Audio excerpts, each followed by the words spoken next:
Welcome,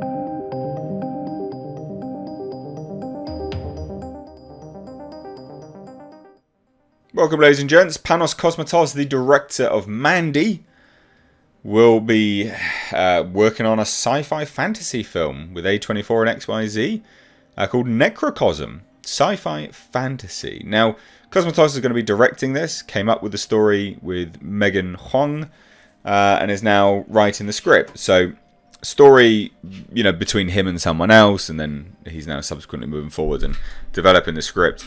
Panos Cosmatos is an interesting dude. I remember I covered on the channel his Hellraiser script, and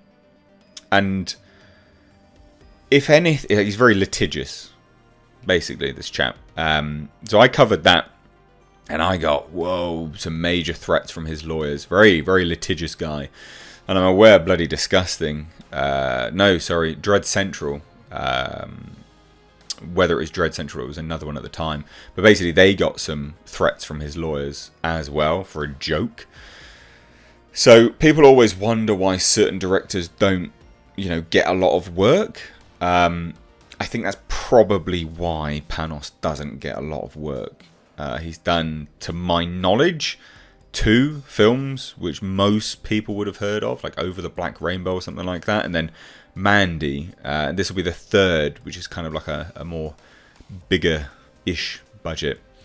But again, being as litigious as he is and being as forthright with lawyers, I can see why potentially the industry is not such a fan of him, because you don't know what he's going to be like behind closed doors if that's how he acts in sort of public. But Mandy was good. I like Mandy. Hellraiser script was crap, but I like Mandy. Mandy's good. So let's dive into this, because this could be something interesting, couldn't it? This is the man himself, Panos Cosmatos. But anyway, so Panos Cosmatos has kept a low profile since making his last film, Mandy. Again, THR have the exclusive on this. They should know of his behaviour.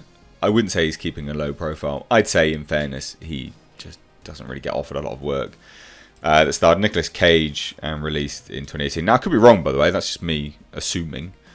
Panos lawyers, please don't email me again threatening lawyer action.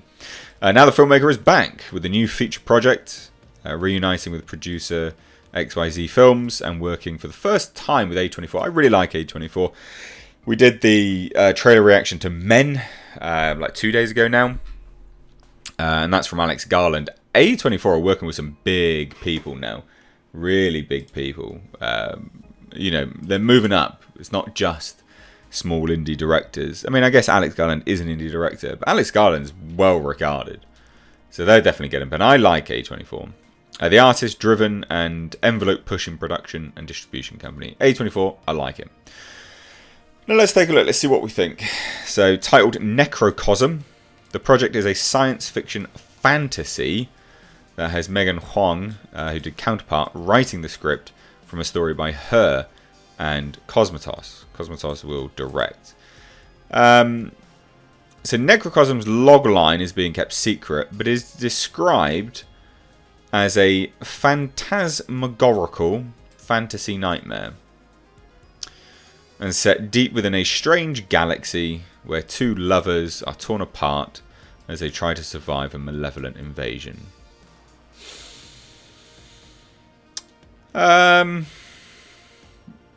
Interesting. It almost to me reads like a serious take on Psycho Goreman, if Psycho Goreman had a lover, But also, what does this even mean? Phantasmagorical fantasy nightmare. That sounds like a lot of just drivel, basically. And, I want this to be decent, but phantasmagorical fantasy nightmare. I don't know.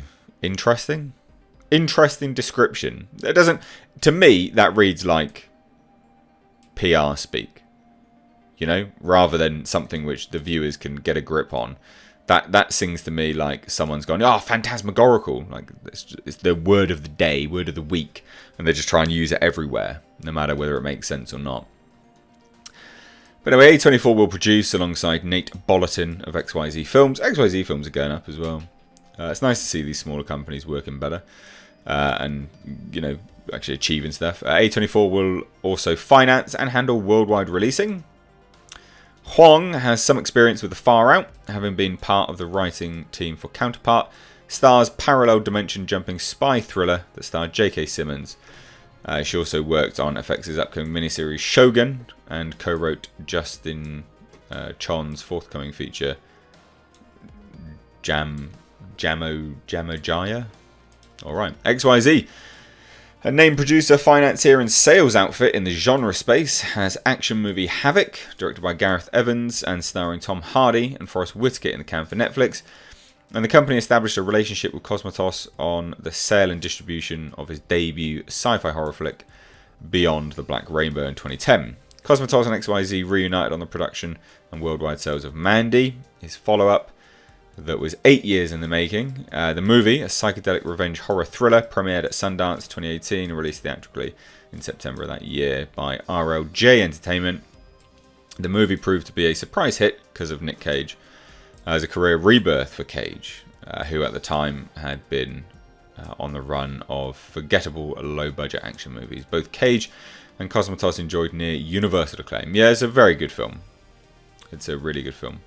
While he pondered his next movie, Panos took time to helm an episode of Del Toro's Cabinet of Curiosities for Netflix, which is in post-production. Sure, whatever. I mean, I don't think that's a case of, oh, you know, he's just pondering stuff. I don't think that's what's going on. I mean, it takes you 8 years to make a film. That's not great. Industry is not gonna. That's quite crap. A24 currently has Ty West's acclaimed horror movie X in theaters, which I need to go watch and give you a review. They also did The Green Knight, Tragedy of Macbeth. They've done so many things. Everything, Everywhere, All at Once looks good as well. There's a few decent movies from them. So this, like, am I excited for this? You know what? Not really. Like, I quite liked Mandy. But the problem with Mandy is once you had read Panos's Hellraiser script, is you realise that he actually reused a whole bunch of those ideas. So I wonder how much more of those ideas he's going to reuse in this.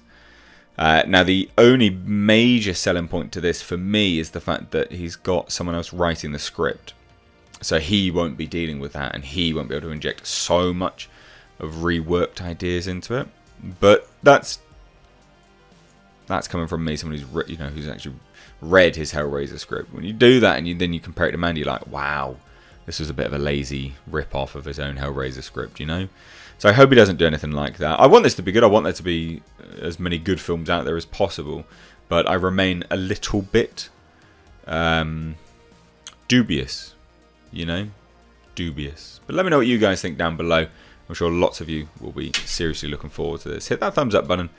Give the video a like, and please do share it. Follow me over on Twitter and Instagram. Links are in the description box. And check out my second channel. Link is in the description box. Cheers, guys. Take care.